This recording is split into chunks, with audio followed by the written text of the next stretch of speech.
quelle est mon origine et moi je me demande quelle est l'origine des expressions bizarres que vous utilisez des fois. Alors, c'est parti pour découvrir ça. Aujourd'hui, je vais vous parler de l'expression se mettre sur son 31. Mais avant cela, on va voir quand est-ce qu'on l'utilise.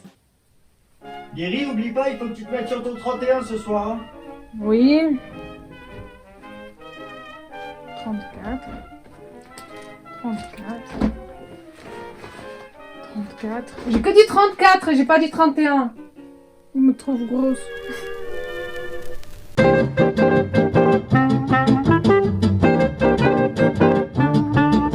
Dreams are my reality, the only kind of...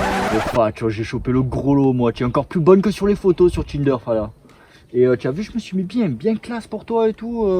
Oui, je vois, tu t'es vraiment mis sur ton 31. Bah ouais, c'est pour ça, c'est pour toi. Et puis après, comme ça te dit, on va à la maison tous les deux, on va...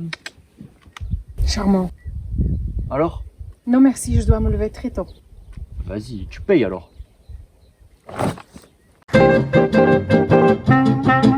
Je vais à la rencontre de Loris que je ne connaissais pas hier, que je connais aujourd'hui.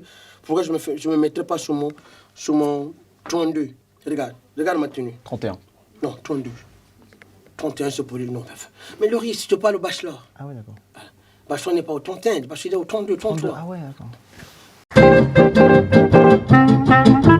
Comme vous l'avez compris, se mettre sur son 31 signifie de s'habiller de manière élégante pour une occasion particulière, comme un dîner spécial, un mariage, une communion, etc.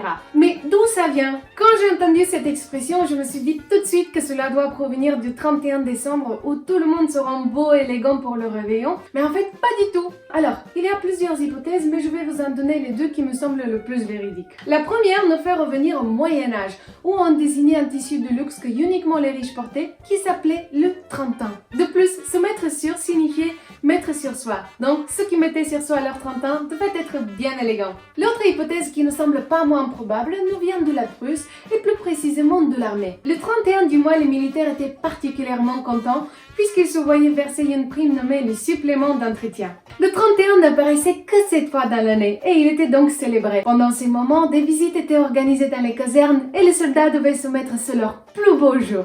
Et c'est pas mal quand même, c'est comme s'ils ont eu 7 fois un 13e mois. Comment ne pas le célébrer? J'ai trouvé quelques équivalents de cette expression. En Algérie, on dirait rak zbib, ce qui signifie littéralement t'es un raisin sec. En grec, on dirait tinomesti bena, donc la traduction est s'habiller avec un stylo plume. Ça sent plus à l'italien. J'espère que j'ai trouvé la bonne traduction. Maintenant, je vais vous faire un sirtaki. Calimera, Calispera, je connais quelques mots, on est des voisins.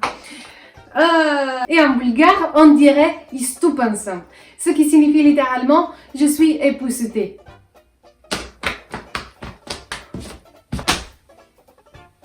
Voilà, c'est la fin de cet épisode. J'espère que ça vous a plu et que vous vous sentez un peu plus français maintenant. À la prochaine pour de nouvelles découvertes d'origine. Salut! Si vous avez des équivalents de cette expression en d'autres langues et d'autres propositions, n'hésitez pas à les écrire en commentaire ci-dessous. Et mettez un pouce bleu.